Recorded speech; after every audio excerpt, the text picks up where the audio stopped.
Buenas tardes, estimados consocios, invitados especiales. Vamos a comenzar con el tradicional saludo a las banderas, la bandera argentina, la bandera de la Ciudad de Buenos Aires y la bandera rotaria.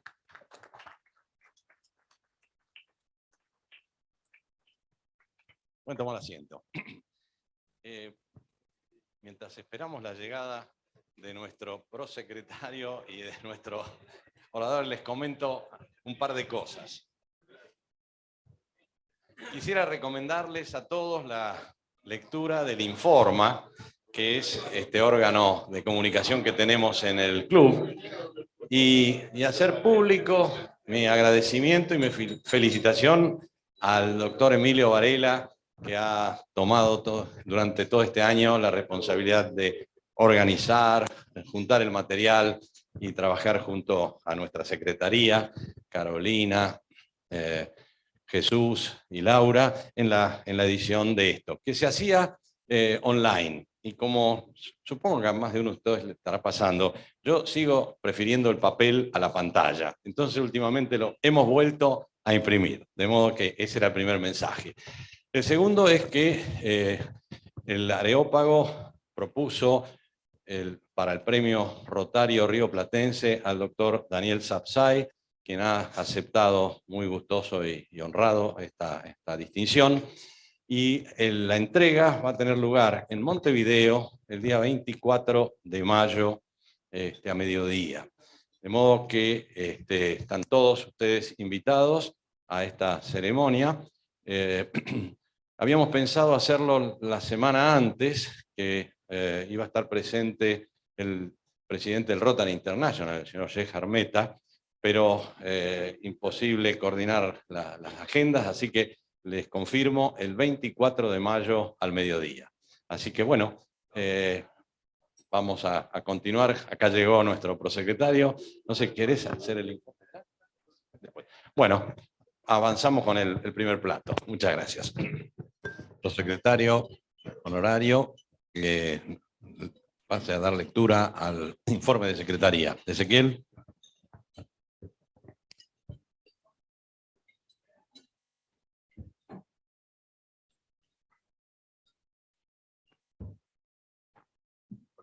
Hola, hola.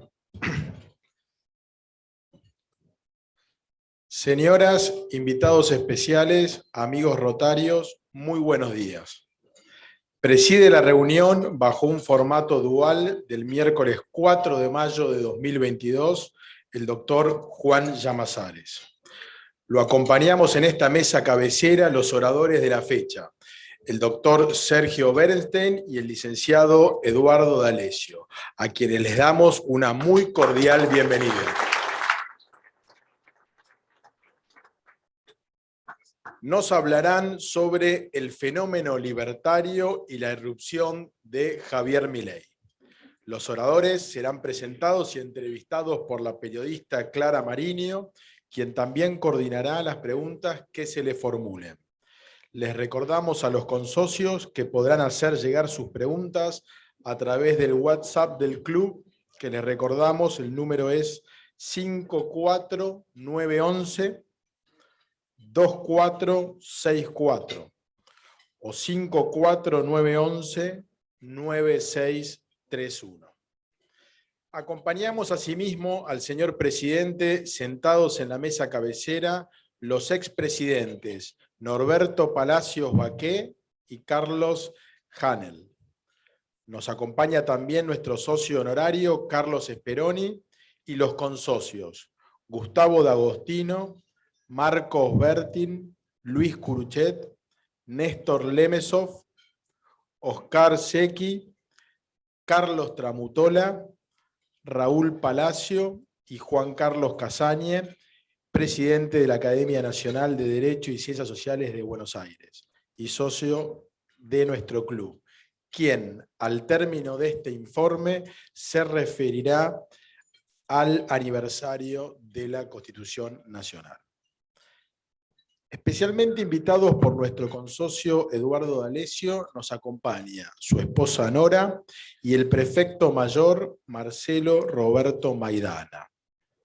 También nos acompañan Agustín Herrera Lozada, invitado por Javier Lozada, Mariano Canegallo, invitado por Guillermo Zaraco, y Luis Perelmutter, invitado por Ignacio Stuhofner. Se encuentran también presentes los rotarios: Carlos Príncipe, del Rotary Club de Caballito, Gustavo Arac, del Rotary Club de Rosario, y Gabriel Paz, del Rotary Club de la Ciudad de Buenos Aires.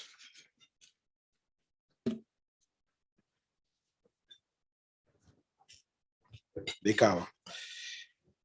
El próximo miércoles 11 de mayo se reanudará la asamblea extraordinaria luego del cuarto intermedio decidido en la primera reunión. Por su parte, invitamos a los consocios al término de esta reunión a participar del brindis con motivo del 56 aniversario de la Asociación Damas del Rotary Buenos Aires, ADARBA, en el Salón Chacabuco, segundo piso de este mismo hotel, al término de esta reunión.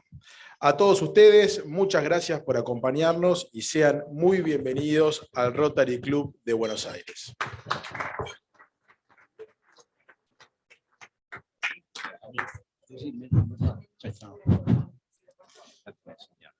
Reitero la característica del número de WhatsApp para aquellos que quieran formular preguntas: 15 2464 9631. Muchas gracias. Le vamos a pedir al doctor Juan Carlos Casañez que dirija unas palabras con motivo del aniversario de la sanción de nuestra Constitución Nacional. Juan Carlos.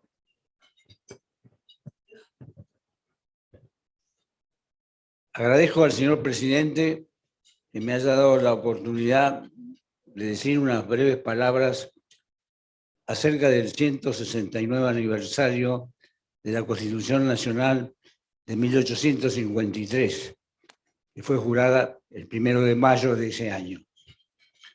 Es increíble que un país que festeja los días de cualquier cosa, como habrán podido ver en el boletín oficial, en este país haya pasado desapercibido este acontecimiento tan importante para nuestra historia constitucional. La Constitución representa la ley de las leyes, representa el acuerdo más grande que se hizo en la Argentina, que reflejó el propósito de unión nacional que persiguió el gran creador de la Constitución, que fue Juan Bautista Alberdi. Creo que es oportuno recordar esta figura porque mientras corría el año 1852 y había caído Rosas el 3 de febrero de ese año, Alberdi se refugió en su quinta de Valparaíso para escribir un libro porque se dio cuenta de que era necesario establecer las bases de la organización de la República Argentina. Y lo escribió rápidamente porque lo tenía todo en su cabeza ya. Ese libro fue publicado alrededor de junio de 1853 y en la segunda edición, que es de septiembre, fíjense que el plazo en que se pudo leer ese libro fue entre septiembre del 53 y abril, fines de abril del 53. Poco tiempo tuvieron los constituyentes para leerlo. En ese libro incorporó el proyecto de constitución más extraordinario que se haya escrito en Iberoamérica, por lo menos. Tomando como modelo la Constitución americana, pero incorporándole cosas muy, muy originales que creo que algunas nos han salvado, como por ejemplo la prohibición de que el presidente de la República ejerza funciones judiciales, que está actualmente en el artículo 109, el ex artículo 95 de la Constitución.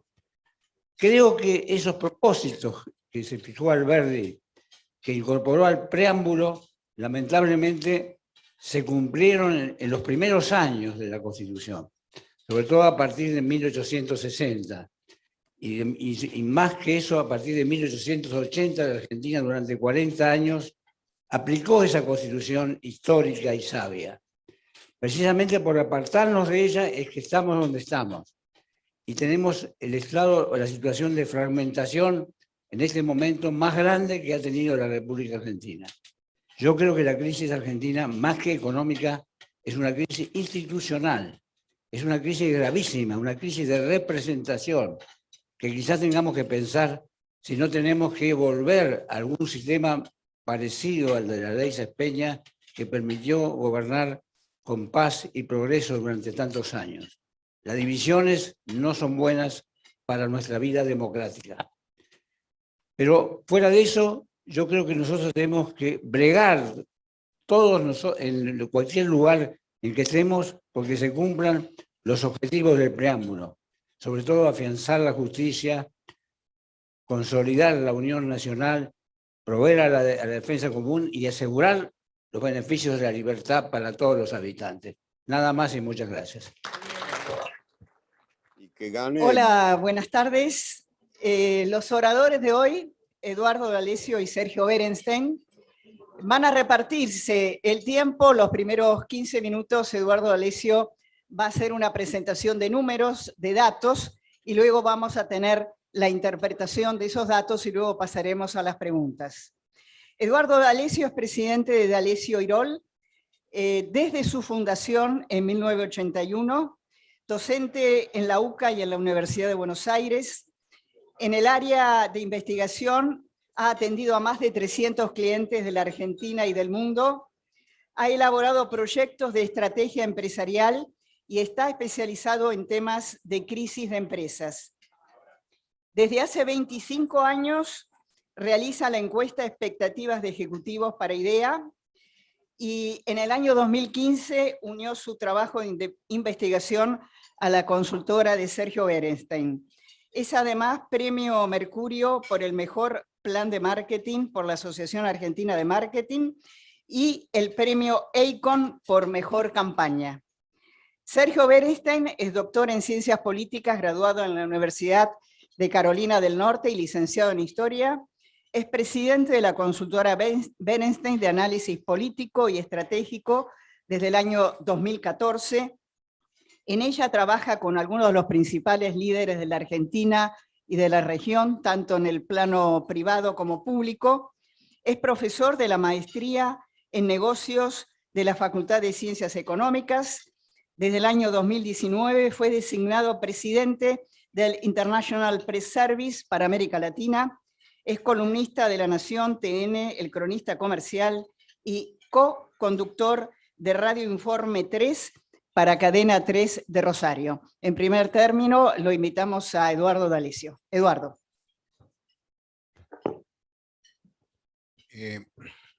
Gracias, Clara.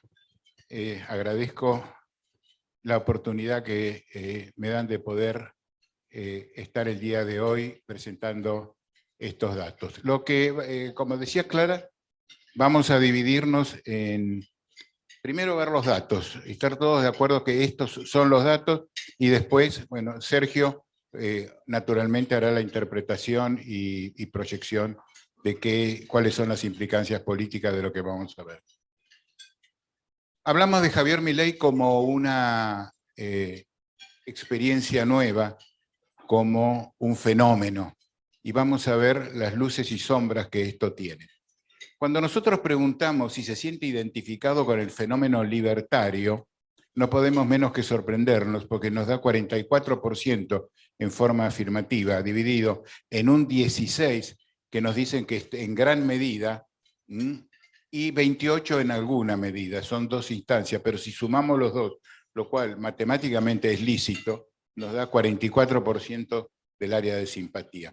Naturalmente esto cambia mucho de acuerdo a la ideología de la persona que nos está contestando. Y entre paréntesis, venimos notando con Sergio, ya hace varios años, que más allá de las divisiones sociométricas tradicionales como edad, género, nivel socioeconómico, geográfico, etcétera, es más importante la ideología para dividir las opiniones. Esto es, en este caso, estamos dividiendo por a quién votaron en las últimas elecciones del 2021.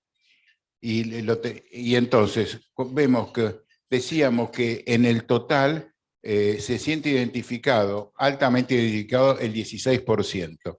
Nadie del Frente de Todos nos dio esta respuesta, pero en Juntos por el Cambio, y esto es importante porque después vamos a ver cuál es el nivel de competencia que hay entre los dos grupos, 17%. Los que votaron a los libertarios, obviamente, es muy alto, 79%, y la izquierda para nada, y el resto, los que votaron otros, también tienen en un 15% adscripción máxima hacia el fenómeno libertario. Esto es, si le sumamos lo que en alguna medida, y estamos que quienes votaron a Juntos por el Cambio, prácticamente 59% se sienten de una u otra forma identificados con la presencia de Milei. Los libertarios, obviamente, casi en forma total, y la izquierda en nada. Y esto completa el cuadro. Como les decía, fíjense ustedes que ahora analizamos, ya no por a quién votó en el 21, sino por las clasificaciones tradicionales, y todas esas grandes diferencias que les mostré en el cuadro anterior, acá prácticamente desaparece. Hay alguna diferencia por nivel socioeconómico, un poco más en el alto, hay un poco más en el interior que en AMBA. Esto destruye un prejuicio bastante extendido de que es un fenómeno de la capital o de los grandes centros urbanos. Esto nos muestra que no es así. Entre hombres y mujeres casi no hay diferencia, y por edad, el grupo que en mayor medida mostró preferencia no es el de los grupos más jóvenes, como se tiene. Los que tienen máxima apoyo están entre 45 y 54 y 65 o más. Ustedes me dirán que son los jóvenes, yo estoy de acuerdo.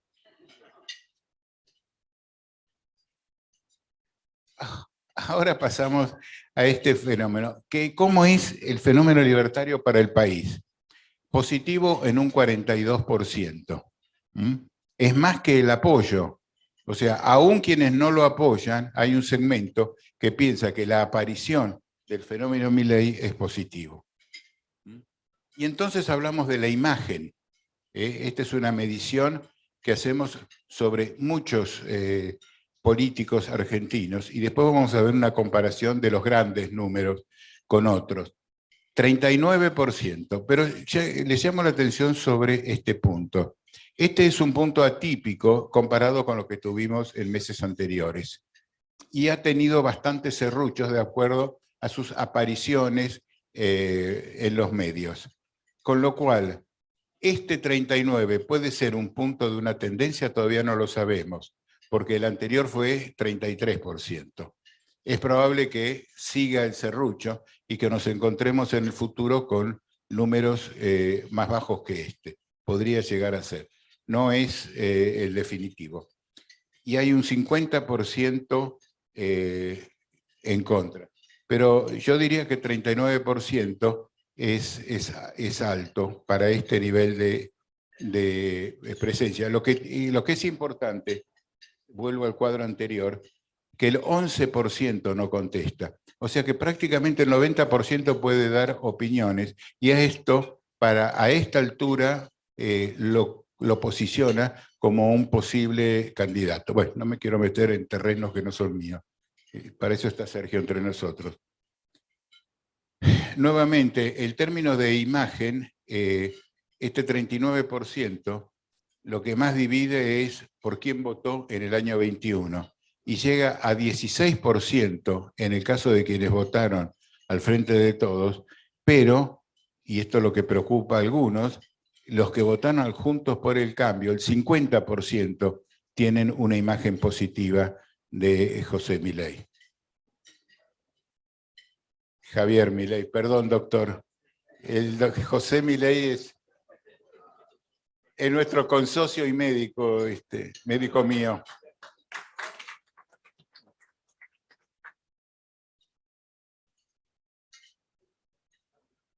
Pero con esta presencia por ahí se puede presentar el doctor. ¿Votaría a José Milei? Definitivamente un 10%. Podría llegar a votarlo un 23%. Son distintas alternativas. Pero yo los pondría en que hay un 43% que no se opondría a votar a Milei. Esto, por Dios, que nadie piense que es una proyección matemática de resultados electorales, porque ni los hacemos con Sergio 15 días antes de las elecciones, mucho menos un año y medio antes. Esto no tiene más validez que saber hoy qué es lo que está pensando la población. 33% en total da positivo, 96% negativo. Evidentemente, entre quienes más se encuentra esta predisposición es justamente entre quienes votaron a Juntos por el Cambio, a los libertarios, obviamente, y algo no despreciable, un 14% de quienes votaron al Frente de Todos.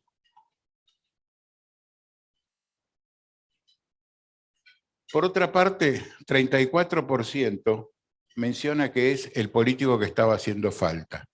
O sea, como que venía aburrida la presencia, la oferta política hasta la aparición de Milei. Y no es muy diferente a los cuadros anteriores que hemos visto. Juntos por el Cambio y Libertarios son quienes en mayor medida están apoyando esta afirmación. Y ahora vemos una contrapartida de algunas preguntas, porque la presencia de Milei arranca básicamente con postulados económicos. Y cuando le preguntamos que si tiene la fuerza y el equipo necesario para solucionar la situación económica, salvo los libertarios, es minoritario quienes dicen que sí, efectivamente, puede tener la fuerza y el equipo necesario para desarrollar. Fíjense ustedes, el rojo es mayoritario.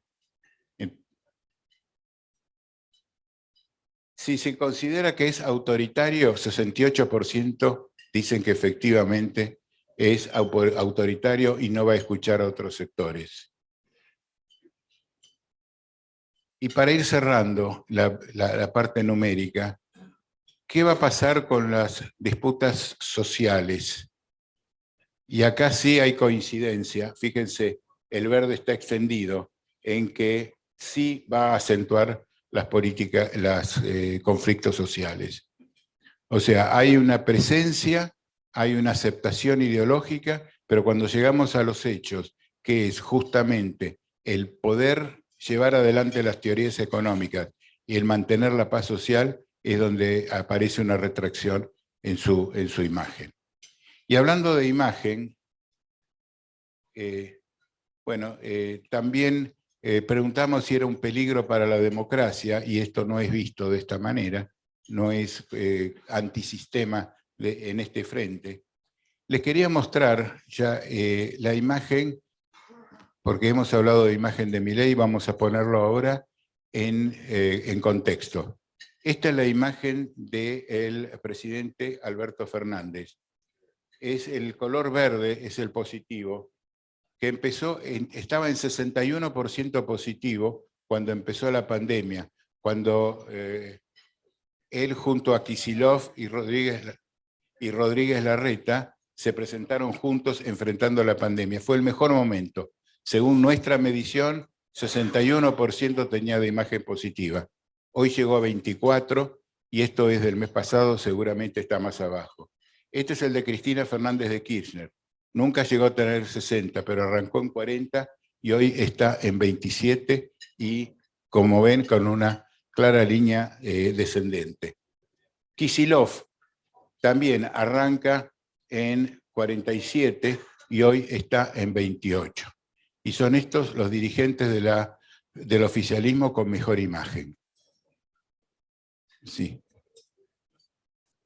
Rodríguez Larreta prácticamente no ha tenido deterioro con su gestión, Arrancó en 50 y hoy está en 44, después de la pandemia y de 2 años y medio de gestión. Y está claramente, empezó prácticamente por debajo de quienes empezaron a conducir el país en el año 21 y hoy claramente está por encima. Quiero mostrarles ya, por último, porque me está corriendo Clara, entonces, si lo ponemos a Milei en el centro de la escena y dividimos este cuadro teniendo cuántos son, no voy a decir quiénes, sino cuántos tienen mejor imagen que Milei, menor imagen y mayor imagen que Milei. Y dividimos dentro del oficialismo y dentro de la oposición. Encontramos que dentro del oficialismo hay 20 candidatos o políticos que tienen una presencia de imagen menor que este 39% que le mostraba recién. En la oposición solo hay 2 que tienen menos imagen que Milei. En el oficialismo, mejor imagen que Milei, no hay ninguno. Pero dentro de la oposición hay 15. O sea que esto recién empieza. Gracias.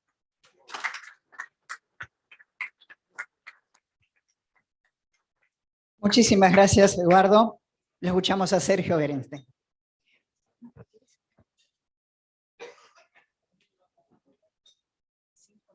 Para cerrar, te aviso. Muy buenas tardes a todos. Un gusto enorme estar aquí con ustedes. Gracias por la convocatoria. Primero, quiero contarles una anécdota personal. Lo conocí a Milei en el año 1997, cuando él era asistente de investigación de 2 economistas del HSBC, Javier Fickman, ya fallecido, y Fabián Abadie, que había sido compañero mío en la Ciudad de Buenos Aires. Me invita Fabián a una conferencia de Ricardo López Murphy, me siento a escucharlo, y después fuimos a almorzar. Y me llamó la atención, ya en ese momento. Y cuando volvíamos para la oficina a tomar un café, Javier me agarra el codo, me lleva a un costado y me dice lo siguiente: es el chico más estudioso, más riguroso que yo conocí en 20 años de profesor en la UBA. Y creo que eso es interesante como descripción, porque me parece que lo define a Javier. Es efectivamente eso. Es alguien con una enorme vocación en términos intelectuales, mucha curiosidad. Después descubrí otro personaje, lo seguí frecuentando durante bastante tiempo, y descubrí al Javier más histriónico, que ustedes ven ahora, sobre todo cuando se mueven los escenarios, cuando trata de levantar a, sobre todo jóvenes, ¿no?, que lo siguen. Ese es un Javier que tiene que ver con su pasado como músico, como cantante. Él fue músico de una banda de rock, de heavy metal, de rock pesado. Cuidado, es un amante de la ópera. Pero tiene el otro lado también del heavy metal, ¿no? Pero eso no es todo. Tiempo después descubrí una tercera personalidad de Milei, la del ex arquero de Chacarita. Espero no ofender a ninguno de ustedes, pero ustedes saben que los arqueros son bastante especiales, ¿no? Y los ex arqueros un poquito más. Eso también lo define. Milei tiene una propensión al riesgo tal vez un poquito mayor que el promedio de los mortales. Ahora, ¿qué nos dice esto del político Milei? Bastante poco. ¿Por qué? Porque Javier tiene características singulares, es alguien que transitó por los medios de comunicación durante mucho tiempo, como panelista de distintos programas, entendió cuál era la lógica de la comunicación en la televisión, cosa que no es sencillo, y entendió sobre todo que había una demanda insatisfecha, particularmente a partir del año 2018, respecto de propuestas económicas diferenciales. Él identificó una demanda, al principio tenue, y luego cada vez más nítida, por ideas económicas que le dieran respuestas a la frustración, a la bronca de un número importante de conciudadanos. Déjenme hacer una afirmación tal vez un poco jugada. Y es la siguiente. Yo no sé lo que va a pasar con Milei, honestamente. Como sugirió recién Eduardo, nosotros no predecimos ni intentamos entender qué puede ocurrir en las elecciones con números, sí con grandes tendencias. Lo que sí les puedo asegurar es que pase lo que pase, hay dos elementos que me parecen importantísimos de lo que ya ha hecho hasta ahora. Uno, puso de moda la palabra libertad, hablando de lo que decía el doctor Casaña recién. Puso de moda el concepto de libertad. Y dos, convirtió a la rebeldía en una fuerza de centro-derecha o de derecha. Eso en la Argentina no pasaba hace muchísimo tiempo. Pasó en otros países, pasó en el Reino Unido con Margaret Thatcher, pasó en su momento con Ronald Reagan en los Estados Unidos. Hay experiencias en el mundo de que la vocación de cambio, de transformación, no sea monopolizada por la izquierda, sino lo contrario, cuando hay un sentido común, un consenso liberal, dirían los norteamericanos, de centroizquierda, bueno, la rebeldía se vuelve promercado. Eso lo logró Milei. Había una oportunidad previa, pero Cambiemos la desaprovechó por su giro hacia el centro, que no fue solamente táctico para ganar las elecciones del año 2015, sino que tenía otras raíces más profundas. Miren, hace ya bastante tiempo, hace 12 años, tuve la oportunidad de dar una presentación sobre las perspectivas políticas de la región y de la Argentina para una muy importante empresa japonesa. Era una reunión que hicieron en Mar del Plata, empezaban muy temprano, 7:30 estaba convocada la primera sesión, que justamente era el panorama político, con lo cual yo antes temprano vi un poco las noticias, hice mi presentación, duró 50 minutos, hubo 20 minutos de preguntas, y yo ya miraba el final de la charla, que caras raras, y sobre todo la persona que me había convocado estaba parado abajo de la escalera. Dije, acá pasó algo. Esto fue en octubre del año 2010, el 27 de octubre del año 2010. Bajo, se acerca al oído y me dice, se murió Kirchner. Entonces subí, agarré el micrófono y dije, todo lo que dije en esta hora no tiene ningún sentido. Porque lamentablemente el análisis político es siempre contextual y contingente. Por eso yo no puedo hacer proyecciones de qué va a pasar con Milei. Pero déjenme ir a la historia y contestar la siguiente pregunta. ¿Cuántos candidatos o fuerzas políticas que se presentaron a sí mismos como fuera del orden bipartidario o bicoalicional, diríamos ahora, tuvieron éxito en la Argentina en los últimos 39 años? No quiero ir más atrás. Podría, ¿eh? Déjenme arrancar con el 83 en adelante. Manrique, el Partido Federal, el Partido Intransigente, la UCD, Acción para la República, Cavallo en el año 99, López Murphy en el año 2003, Lavagna en el año 2007, Sergio Massa en el año 2013, 2015, 2017. Ahí también quiso colarse, recuerdan ustedes, Florencio Randazzo. ¿Qué pasó con todos esos intentos? Podía agregar el Frepaso o el Frente Grande allá por los 90, que rápidamente terminó absorbido por la Alianza. Todos han fracasado, por derecha, por centro, incluso por centro-izquierda. ¿Por qué fracasaron? Bueno, porque el sistema bipartidario o bicoalicional argentino tiene una resiliencia impresionante. Y esa resiliencia, al menos en parte, deriva del sistema de votación que tiene la Argentina y del sistema electoral. Vale decir, de la lista sábana, es muy importante, y de esta boleta tan singular que requiere que los partidos tengan un ejército de fiscales en todo el país, ahora con las PASO en 2 oportunidades, un ejército que no alcanza con un soldado por puesto. Uno necesita un soldado hasta las 5 de la tarde y un soldado veterano a partir de las 5 de la tarde. ¿Alguno fue fiscal? Bueno, ¿saben a qué me refiero? Porque en este país lo importante no es que te voten, sino que te cuenten los votos, que son dos cosas bastante distintas. Entonces, no sé qué va a pasar en estas elecciones, pero tengo mis dudas respecto de la posibilidad de construir una red nacional con candidatos en todos los distritos, con capacidad de fiscalización, en un sistema como el nuestro, que es bastante singular, con representación proporcional, con un piso alto para muchas provincias de diputados, en fin, es un sistema armado para que los incumbentes conserven el poder, y lo han logrado hasta ahora.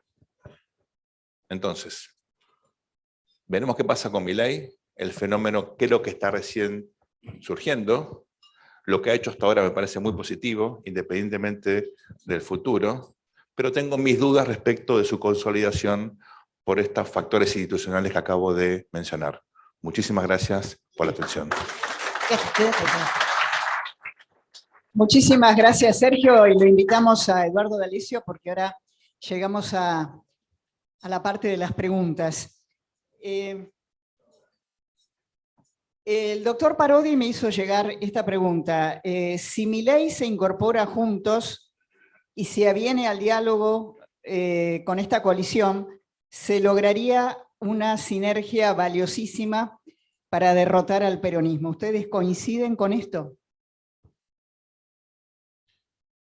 Tengo mis dudas. Yo creo que si los datos que tenemos hasta ahora se confirmasen y estamos ante un peronismo, un frente de todos que se ha convertido en una minoría sólida, pero una minoría, tal vez ir con dos fuerzas a conquistar el votante que está enojado con el gobierno sea la estrategia óptima para maximizar la cantidad de diputados y senadores que una coalición pro reforma puede en todo caso capitalizar luego de las elecciones. Déjenme aclarar aquí un punto. La Argentina necesita una gran transformación, eso es muy obvio, y eso no solamente requiere un presidente, un equipo económico o generar un equipo de gobierno experimentado y con vocación de llevar adelante semejante transformación. Hace falta que el resto de las instituciones acompañen, en particular el Congreso. Entonces, mirando en perspectiva, yo creo que un Juntos por el Cambio que apunte al 40, a ganar por 10 de diferencia en primera vuelta, con un Milei que apunta a un 20, dejando el resto para el frente de todos, a fuerza de izquierda y algún otro candidato, luce como óptimo. Por supuesto, recuerden, nosotros modificamos a mitades la Cámara de Diputados y en tercios el Senado. No quiere decir que de noche a la mañana vamos a tener un Congreso pro reforma, pero en 2 años más tal vez sí. Y el poder del presidente es muy importante en la Argentina. Es muy probable que algunos de los diputados electos por el peronismo provincial, bueno, uno pueda lograr apoyos contingentes en algunas reformas que requieran mayorías calificadas. Entonces, creo que uno puede pactar antes o después de las elecciones, y en este caso en particular, consideraría esta segunda opción. Eduardo, ¿querés agregar algo sobre este tema? No son exactamente igual. Hemos visto un sector de quienes votaron Juntos por el Cambio, que ven con buenos ojos la presencia de Milei. No son iguales todos. Cuando uno hace una disección de ese segmento, son los más desencantados con el sistema político general. O sea, están más cerca del que se vayan todos que tuvimos en el 2001. Son ese segmento del cual se está nutriendo Javier Milei. Pero también en ese segmento están los temores a las revueltas sociales, a la imposibilidad de implementar. De cómo jueguen estos dos factores creo que va a ser importante para llegar a ver cómo llegamos a las elecciones del 21. Sergio, sabés muy bien que cada tanto en el periodismo o en el discurso político se instalan preguntas y frases que no sé si tienen mucha relación con la realidad, pero te lo voy a hacer. ¿Qué opinás de los que dicen que Milei es funcional al kirchnerismo? Milei expone una debilidad muy significativa de Juntos por el Cambio, Clara, y es que no ha hecho una autocrítica genuina del fracaso económico de la gestión de Mauricio Macri y tampoco tiene hasta ahora una propuesta clara, comunicable, concisa, entendible por mi mamá, de qué van a hacer si ganan las elecciones el año próximo. Ante la ausencia de una narrativa, de una idea de qué hacer en la economía, que es la principal demanda de la sociedad, la gente está... Corregime, Eduardo, 94% de los argentinos, mejor dicho, corregime, Nora, porque la que trabaja es ella. Mira, sí, perdón, eso yo no lo aclaré. Ahí está sentada Nora D'Alessio, que es mi socia de toda la vida. Ella es la que hace las encuestas, yo las cuento. Es así, es la verdad. Es la verdad. El 94% de los argentinos tienen como primera preocupación la inflación.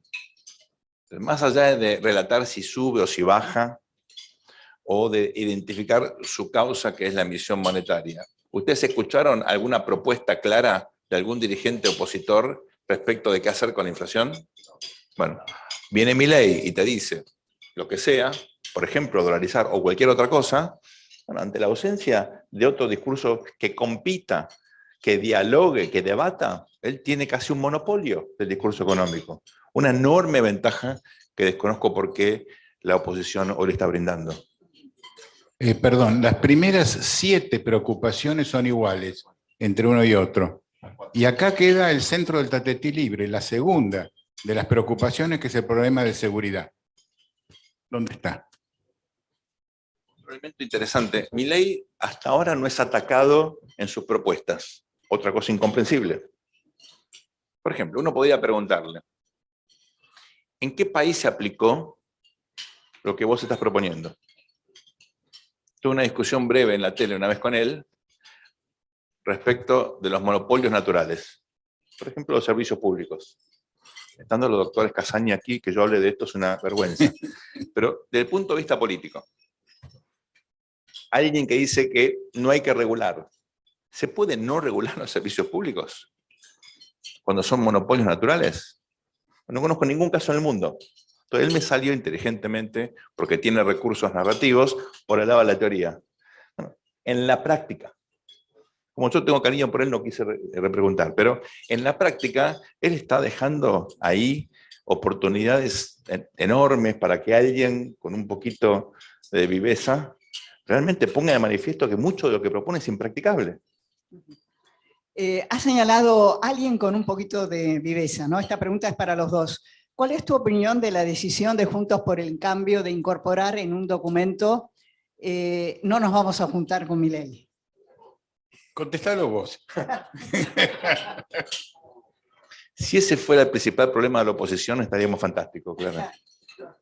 Honestamente. Ojalá fuera ese. Ojalá fuera Milei el punto de fricción más importante que tienen los líderes opositores. Es que eso, siguiendo lo que vos decías, de que nadie ha sido atacado, creo que las dos fuerzas están en una interna tan feroz que no están mirando afuera.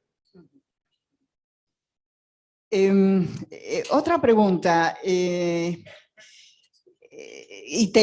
salgo de Milei. En estas últimas horas han ocurrido a nivel de gobierno nacional declaraciones realmente muy fuertes. Hace tiempo que yo no escuchaba hacia adentro de una coalición gobernante esa fuerza de ruptura que tiene. ¿Cuánto de cierto es esto? ¿Y cómo crees que va a ser este tránsito en el año y medio que nos queda? Déjame pasar un dato antes de que vos contestes. Cuando nosotros le preguntamos a la población qué va a pasar para las elecciones con estos dos sectores, el 70% dice que se van a unir finalmente y que van a hacer una estrategia electoral conjunta. Sergio, te cuento que cuando yo hice la misma pregunta a Carlos Fara, me dijo que vamos a seguir en un empate catastrófico.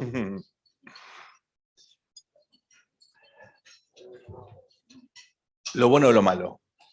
Lo bueno o lo malo es que volvimos a Cicerón. Porque el que marcó la diferencia entre legitimidad de origen y legitimidad de ejercicio fue Cicerón, nada más y nada menos. En medio de la crisis de la República Romana. Eso después fue retomado por Max Weber a fin del siglo XIX y elaboró una teoría que es realmente excelente, donde básicamente la pregunta es, ¿te eligieron de acuerdo a las reglas o te impusieron manu militari? 2. La gestión, el ejercicio del poder, independientemente del origen de tu poder. ¿Hace la diferencia o es un fracaso? Bueno, aquí lo interesante es cómo medimos eventualmente el fracaso de la gestión. Porque el problema principal que tiene el kirchnerismo, y esto no es casual, es la métrica, es el benchmark que toman. Supongamos que uno toma como parámetro el éxito electoral. Bien, en las elecciones de mitad de mandato, excepto la del 2005, ¿cómo le ha ido sistemáticamente al kirchnerismo? Mal. Así que eso Cristina no lo puede tomar. Supongamos que tomen el índice de desarrollo humano, las inversiones, el crecimiento del salario real. ¿Qué toma el kirchnerismo para decirle a Alberto Fernández que él fracasó en la gestión? Él podría contestar, hago ortodoxia kirchnerista. Un modelo está inflacionario, cae el salario real, me estoy quedando sin reservas, lo mismo que hizo Cristina. Entonces yo creo que acá la disputa no es por la gestión, la disputa es por el poder. Y no por el poder de este gobierno, sino del poder del 2023. Porque la preocupación de Cristina es qué pasa luego de este gobierno. Entonces, el problema de ella, estoy adelantando el argumento de mi columna del viernes, así que si la leen y les suena conocido, porque se los cuento acá, en La Nación. Porque el problema de Cristina no es Alberto Fernández. Ojalá fuera Alberto Fernández. El problema de Cristina son los votantes. Son las preferencias de los ciudadanos argentinos que viraron de este modelo estatista y están buscando otra cosa. Si la oposición se organiza y brinda una respuesta, vale decir, si la oferta escucha la demanda, que debería ocurrir en un mercado político, en un contexto internacional como el que tenemos hoy, miren, este país debería mejorar mucho y pronto. Mucho y pronto. Yo estoy increíblemente muy optimista. No sé quién, y en algún sentido no me importa quién. Lo que sí sé es que están dadas las condiciones. Porque el problema de Cristina no es Alberto, el problema de Cristina es la sociedad argentina. La última pregunta es para los dos. Señalaste que en los últimos años las terceras fuerzas en la Argentina terminaron en una frustración. ¿Qué debería pasar para que no ocurra lo mismo con una figura como la de Javier Milei? ¿Cuándo los partidos nuevos irrumpieron y desplazaron a los viejos? ¿Cuándo tuvimos cambio de régimen en Argentina? Bueno, tuvimos un par de ocasiones, ¿verdad? Lo tuvimos con justamente la ley Sáenz Peña, con la erupción de un radicalismo competitivo que ganó por muy poquitito en el colegio electoral en el 2016.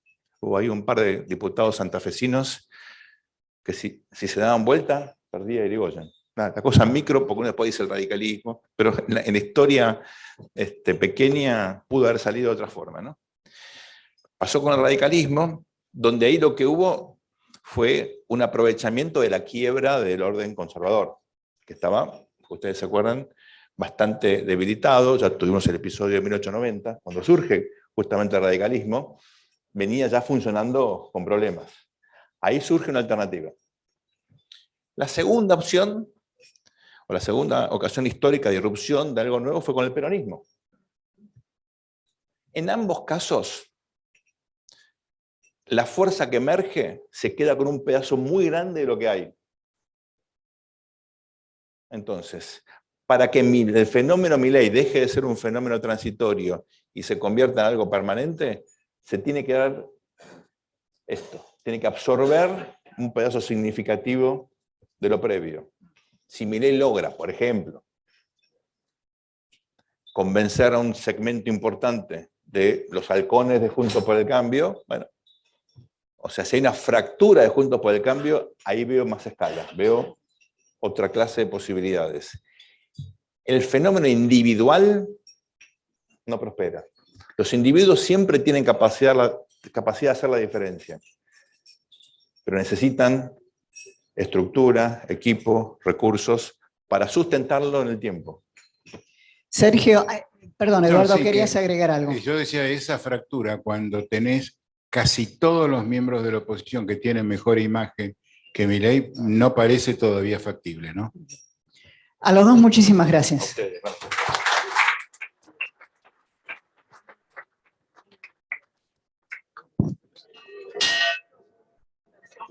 Siendo las 14:15, vamos a dar por concluido nuestro encuentro del día de hoy, agradeciendo a todos ustedes, particularmente a los dos excelentes oradores que hemos tenido, o a los tres, incluyéndolo a Juan Carlos, de esta reunión del día de hoy. Muchas gracias a todos y muy buenas tardes.